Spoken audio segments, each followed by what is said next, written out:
My name is Dacia Clay. I'm the audio librarian here at Classical 91.7. While I'm a real librarian, I have a deep, dark secret. I know very little about classical music. I grew up listening to rock, and I know something about jazz. But when it comes to classical, but I really want to learn.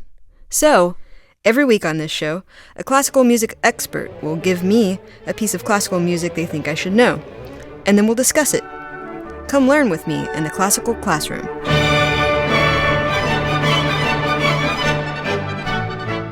Hello everyone and welcome to the Classical Classroom. I'm Dacia Clay, and here with me all the way from New York City is composer Missy Mazzoli. Missy is a Brooklyn-based composer whose work has been performed by the likes of the Kronos Quartet, pianist Emanuel Ax, and the New York City Opera, just to name a few. She's currently composer in residence with the Opera Philadelphia, the Gotham Chamber Opera and Music Theater Group. She is part of the composition faculty at Mannes College of Music. She's currently working on Breaking the Waves, a chamber opera based on Lars von Trier's 1996 film, which was commissioned by the Opera Philadelphia. I keep saying the Opera Philadelphia, it's just Opera Philadelphia. Breaking the Waves will premiere in 2016. She has her very own ensemble, Victoire. They tour around the country and the world. Missy, thanks so much for being with us today. It's good to meet you. Thanks for having me. So what are you going to be teaching me about today? I am hopefully going to be teaching you a little bit about the future of classical music from the perspective of a young-ish composer.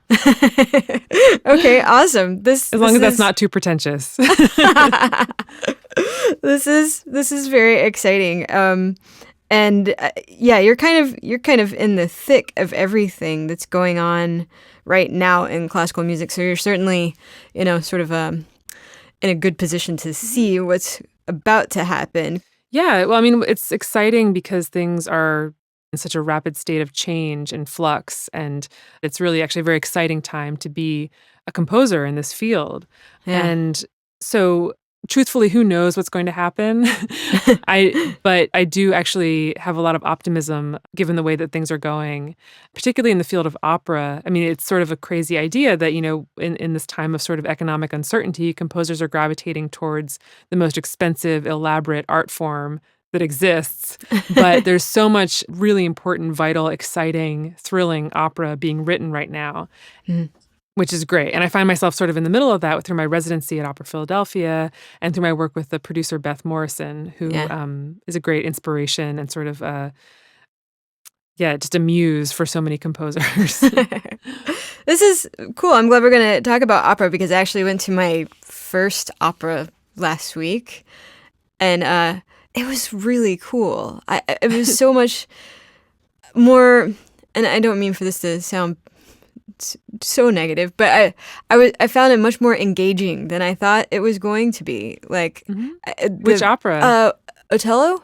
Okay. Yeah. And it was like through the first two acts, especially, I was just really wrapped up in what was going on. It was so neat, and there were actually tons of young people at the opera as well, which I thought was really cool.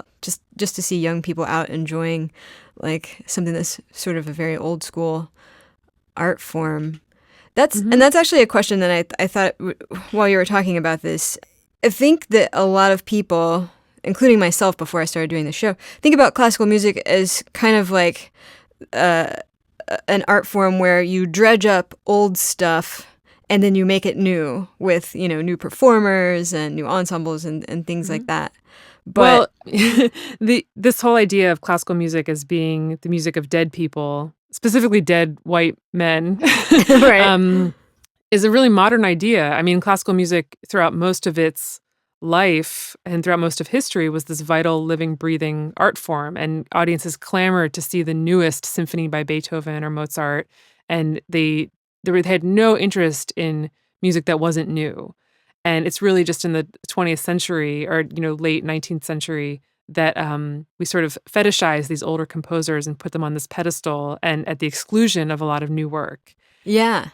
And then I think music got really thorny, at post-war. You had a lot of composers who just completely, not that they rejected the idea of an audience, but they really went deep into some very extreme ideas. And it had the effect of alienating a lot of people because it's not familiar music to them. So, Schoenberg and a lot of people working in the beginning of the 20th century through most of the 20th century were not writing the most accessible music. But I think now people still have sort of very old-fashioned ideas about classical music where they think that, like your experience with the opera, you were surprised that it was so engaging. Right. And really, opera right now, what directors are doing and what set designers and video artists are doing in opera is just so tremendously cutting edge that it really is a cutting-edge art form again. Yeah. So maybe we could start with a piece that I wrote called Still Life with Avalanche. And this is a piece that I composed for the Chicago-based group Eighth Blackbird. And their traditional instrumentation is, flute, clarinet, violin, cello, piano, percussion, which is sort of become a kind of a standard group in 20th century contemporary music, 20th and 21st century contemporary music. But you'll hear from the beginning of this piece that I added some unexpected instruments, which I'm not going to give away, but to sort of make the ensemble sort of new in my mind as a creator. Okay. All right. Let's give it a listen.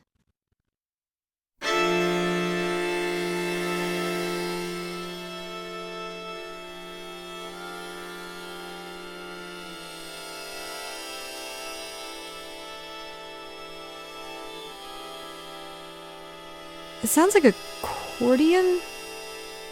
No. Maybe harmonica? Yep. Mm-hmm. Woohoo! Nice. For the most part, the piece is that standard instrumentation of that ensemble. So, flute, clarinet, violin, cello, piano, and percussion.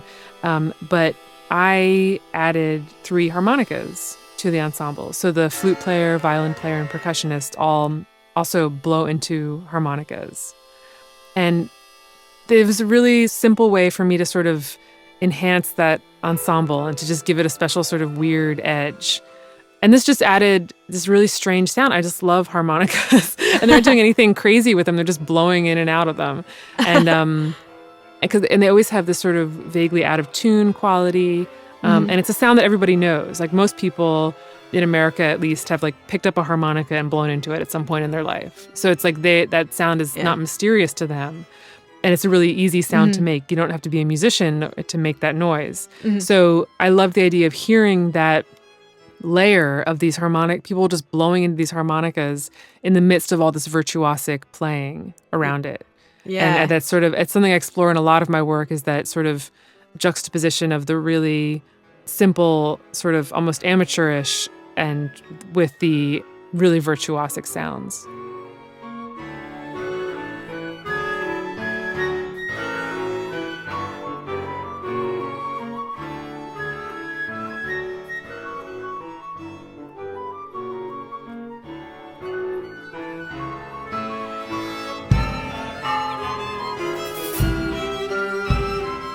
That's awesome.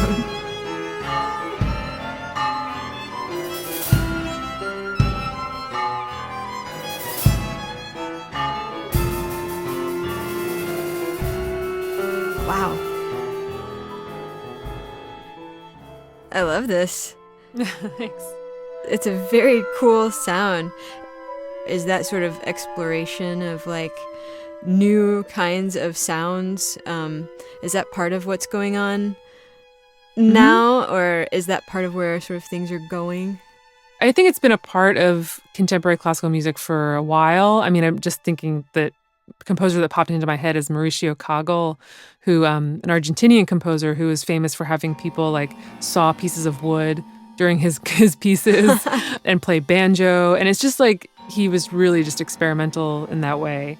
So I think it's always a part of what a lot of composers are doing. And certainly today, there's just so much music around. I mean, I can think on my block in Brooklyn, there's probably 100 musicians who are DJs and making electronic music and dealing with samples and drones. And so all that stuff is around me, and I feel like it's become part of my palette.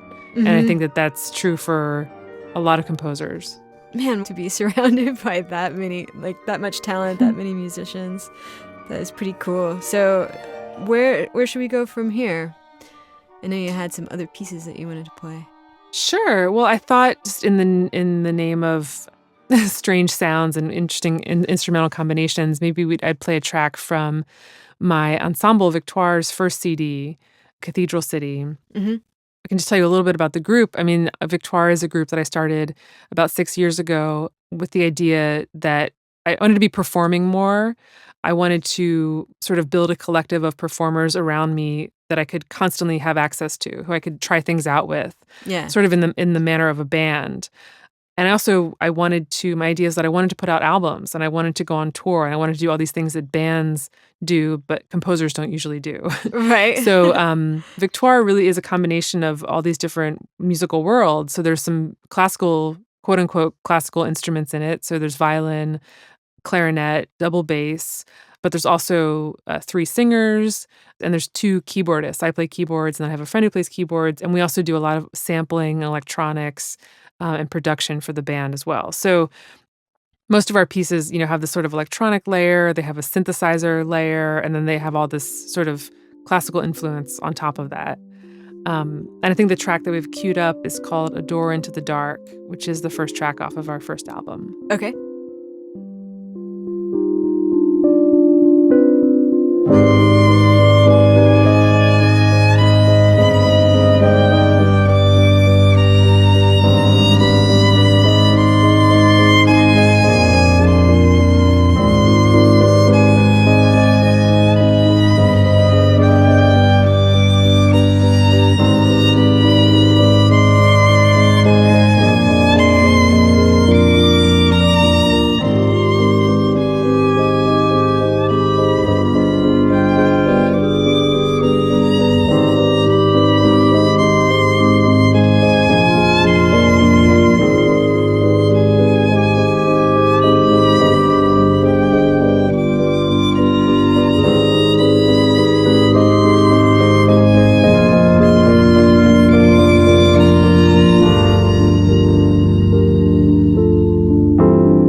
I really dig it.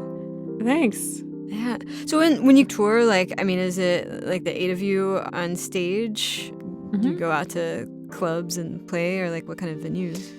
Yeah, we've played in just the biggest variety of venues that you could ever imagine. Our first gig was in my living room, and then last spring we played Carnegie Hall. So and everywhere in between, we played in an abandoned salt mine in Essen, Germany. Wow. We played in this crazy warehouse in Berlin once. Because of the nature of the group and the fact that it's sort of bridging the sort of classical and pop world, we find ourselves on festivals with big rock bands, but also in really experimental classical festivals, playing at universities. So it's just sort of kind of everywhere. And that was really my goal in starting the group, was that it would be something that could exist anywhere and would be flexible. It's got so much going on in it. I can totally see this fitting into clubs that I go to here in Houston or in a concert hall. Well, I was also going to ask you, when you guys are out playing different kinds of venue, what's the energy like in the crowd? What are you seeing in the crowds? It really varies, and usually we're pleasantly surprised. When we go into these places, where we're opening for an indie rock band, and we get up, and there's a lot of our tracks don't have voice on them. So, we'll get up and it'll be like a violin solo, and it's not what people are expecting, but usually people are really responsive to it. Yeah. And they're very open to it. And that was also sort of my goal in starting the group, was I found that if I told people I was a composer, there was immediately this wall that they would put up between us. And they're like, I don't really, and I kind of see their brain working, and they were thinking, I don't really understand what you do. I thought composers were dead. There's just no context for us. There aren't that many people who self-identify as composers. But if you say, I'm in a band, everyone's like, oh, I get that. Yeah. And the relationship between you is immediately understood. It's understood that I'm going to get up in front of you and play music that I wrote. Mm-hmm. And that's it. And so people in that context are really often much more open to strange ideas. Whereas if you say, I wrote this really experimental oratorio with like all these extended techniques on the violin. People are just like, I don't know what you're talking about. That's funny. But I was going to ask you, as you were sort of talking about Victoire, I was noticing when I was reading on your website that you, like, it's constantly referred to as a band. Because I immediately was like, ooh, what's this band I haven't heard of before? Right. Like, I need to go find out about them. It's interesting. It's like all these sort of distinctions, between genre or labels. It's like I have to sort of step outside of myself and to think about them. Mm-hmm. So meaning that like when I'm sitting down and writing music or when I'm experiencing music or listening to music, none of that stuff is in my mind. Like whether this is a band or an ensemble, I kind of use the two interchangeably because we have a toe in the classical world of ensembles and a toe in the world of traveling bands. Mm-hmm. And the same thing with, these people who kind of made it big in bands like Richard Reed Parry from Arcade Fire or Bryce Dessner from The National, who are sort of now writing orchestral music or music for classical instruments. That to me feels like the most natural thing in the world, because mm-hmm. they have that experience, they have that musical brain that works in that way as a composer. So the fact that they're doing that is not some sort of crossover. Even the term crossover feels sort of artificial. It's just sort of almost a part of their musical output. I was wondering too if you guys, trash hotel rooms and stuff like that when you're out on tour. Unfortunately, no. I mean, we always joke about it, but usually we're so tired.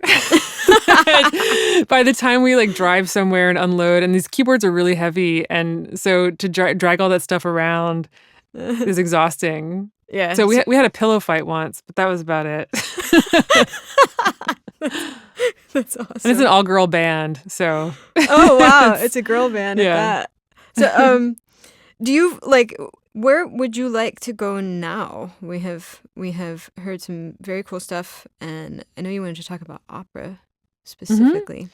So sure. Yeah, well, maybe we could play a little bit from my first opera, which is called Song from the Uproar, which is relevant to Houston because it will be coming to Houston in March for a performance with Da Camera on March 20th. Oh, wow. I'll just talk a little bit about the work. So Song from the Uproar, I wrote it in 2012, and it premiered here in New York at a theater called The Kitchen mm-hmm. in a production produced by Beth Morrison Projects. Song from the Uproar is based on the life and writings of the early 20th century explorer Isabel Eberhardt. She was born in 1877 in Geneva, and at a very young age, when she was about 19 or 20, moved to North Africa by herself. And she led this very operatic life. She dressed as a man.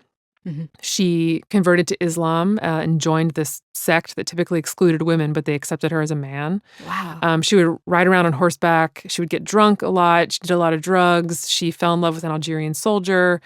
And this whole time, she spent 7 years in Africa, and this whole time she was writing. So she wrote a bunch of short stories, a couple novels, and 5 volumes of a journal. So in 1904, when she was 27 years old, a big flash flood came through the town where she was living and basically destroyed most of the town, and she was killed in that flash flood. Oh, wow. And her writing was sort of washed away in the water. And so her husband had to come and pull the pages out of the water, and that became the basis of the libretto for this opera. Wow. That is so dramatic. Yeah. What a story. I don't even have to write a note. It's already dramatic. It's so romantic. You see him pulling the pages out of the water. No. Yeah. And they dried them off in these urns. So what's attractive to me about the story is that it's fragments. Literally, it's fragments of paper. I mean, we don't have a complete narrative of her life. Mm-hmm. And so at a time when, because of Facebook and technology, we seem to know everything about everybody else, and every single second of our day is documented and cataloged. We don't know that much about what Isabel Eberhardt's day-to-day life was like. So as a composer, it's really liberating, and then I can sort of just imagine what was going on in her mind. And we will never really ever know, but it just gives me freedom to sort of go crazy creatively. Yeah. Yeah. Let's hear some. Sure. So this section is called "This World Within Me is Too Small." And I should also just give a little more background about what the piece actually is. It's not a traditional opera in that it's not scored for huge orchestra and a million soloists. It's really just one main singer, the mezzo-soprano Abigail Fisher, who you'll hear on this recording, accompanied by 5 chorus members, so 5 additional singers who also sort of sing from her point of view. And the pit orchestra is really just a 5-piece band. It's now called Now Ensemble. And their instrumentation is flute, clarinet, piano, electric guitar, and double bass. And there's also a lot of electronics and sort of effects going on. So it's called This World Within Me is Too Small. And it's Isabel preparing to leave for North Africa for the first time. So most of her family died within 3 years of each other. So she's obviously very depressed and felt like she had nothing. She was very poor and made the decision just to leave it all behind and go on this grand adventure. Wow, okay. And I should also say that the text is written by Royce Vavrick, who is my librettist and dear friend. Okay. Death moves his hands through me again. A lonely outsider among men. Death moves his hands through me again. A lonely outsider among men. I keep my silence here. I leave this place alone. I give myself to no one at all.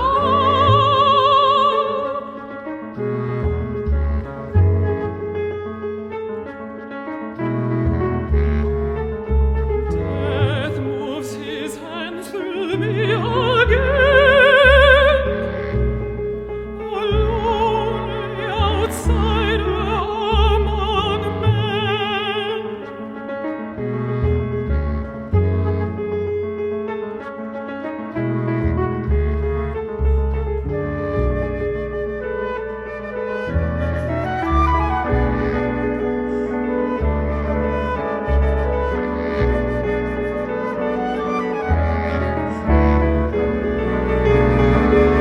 This world within me is too small, but still inside it something sings. This world within me is too small, still inside it something sings.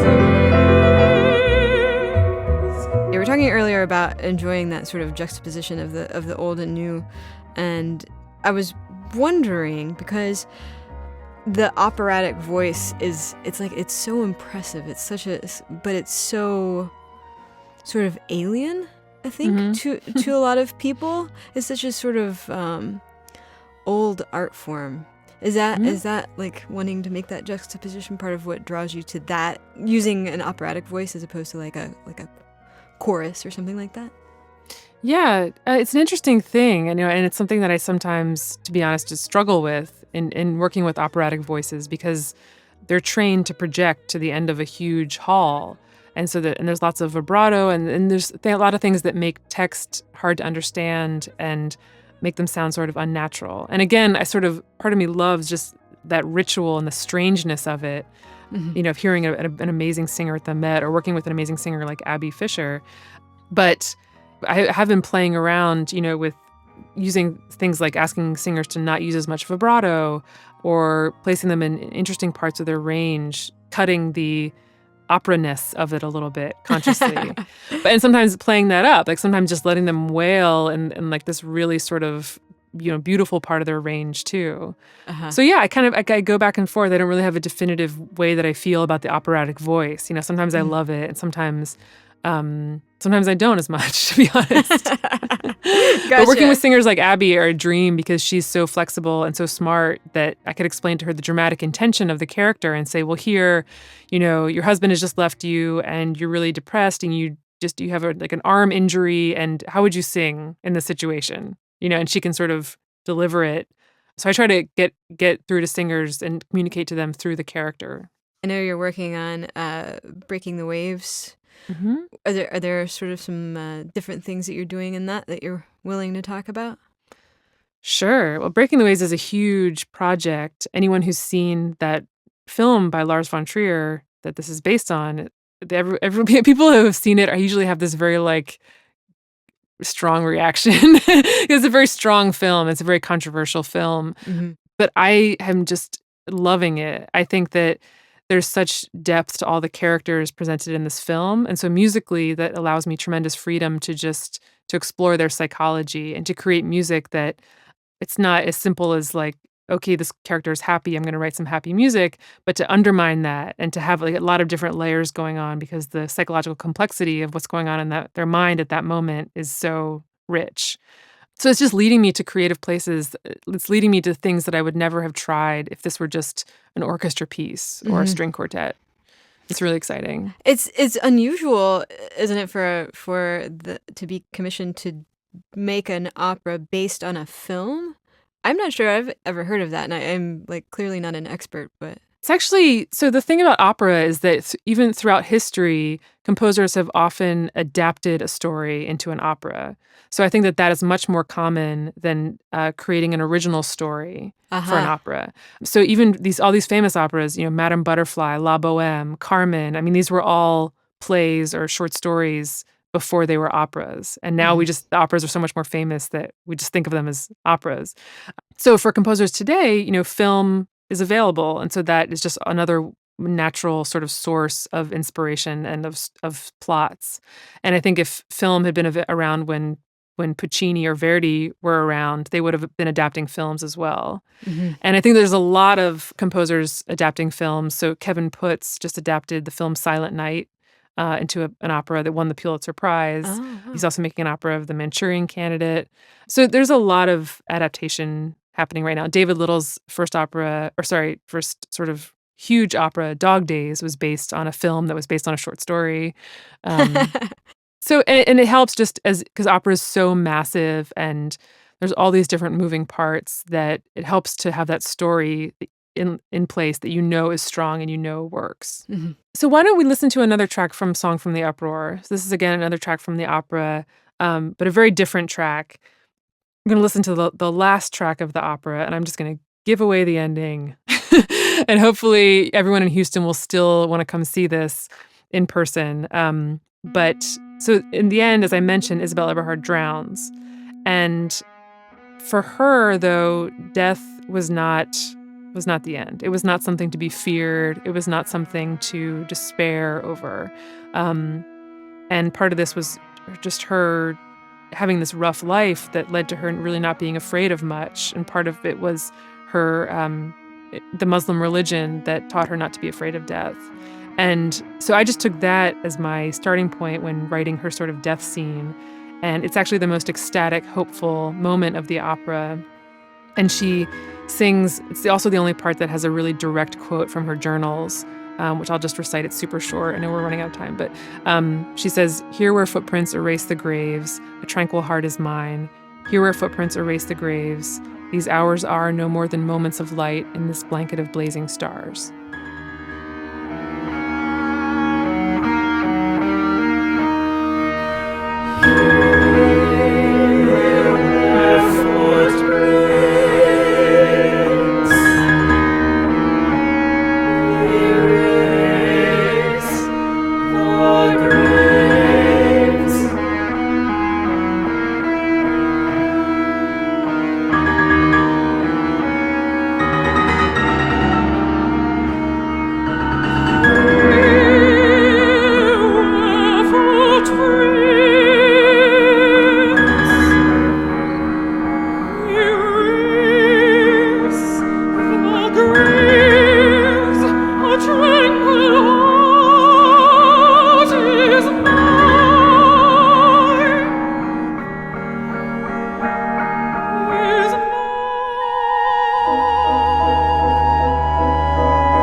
incredibly powerful.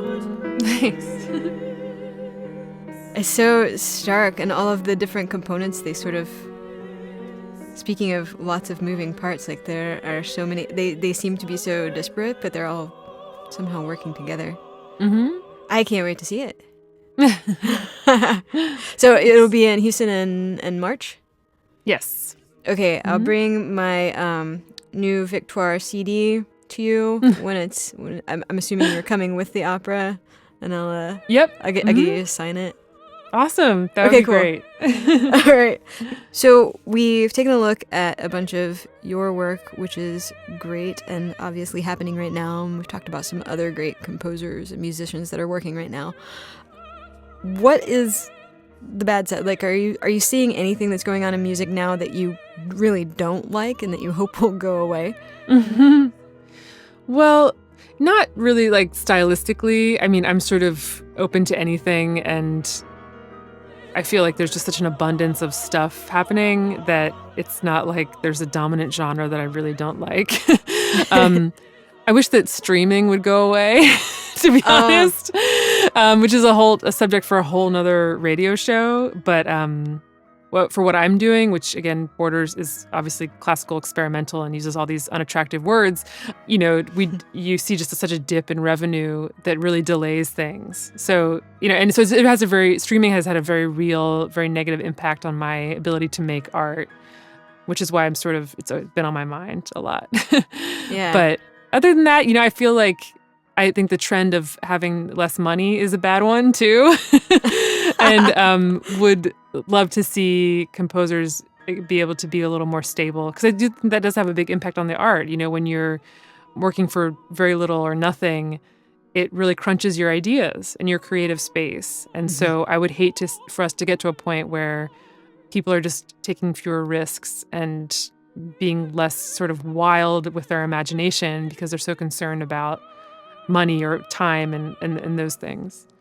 Like our record label, we just asked them to pull all of our stuff off of Spotify. Just like Taylor Swift. Just like Taylor Swift. Yep. And that was really inspiring when she did that. And actually, it was seeing Spotify's reaction to her pulling her stuff off made me pull my stuff off of Spotify, because they were so nasty and so just sort of acted like it's inevitable. Everyone's going to be streaming everything. Well, people are not going to be streaming Taylor Swift for a really long time in that way. So, and that's sort of an extreme. I don't mean to be negative at all, but again, it has been something on my mind. And I'm really happy to see artists like Taylor Swift and like a million other people who are acting in this way.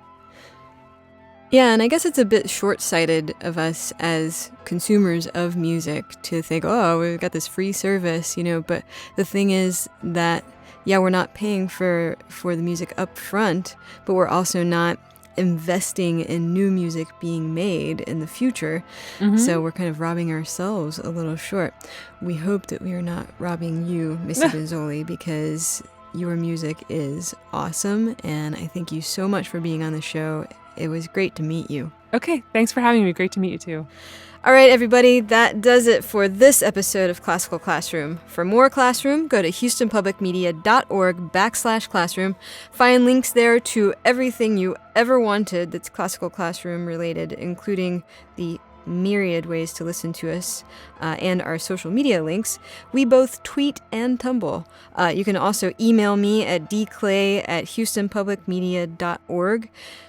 Thanks today to audio producer Todd Tisk Tisk Hulslander for making audio magic. Thanks to program director St. John Flynn for being a close talker.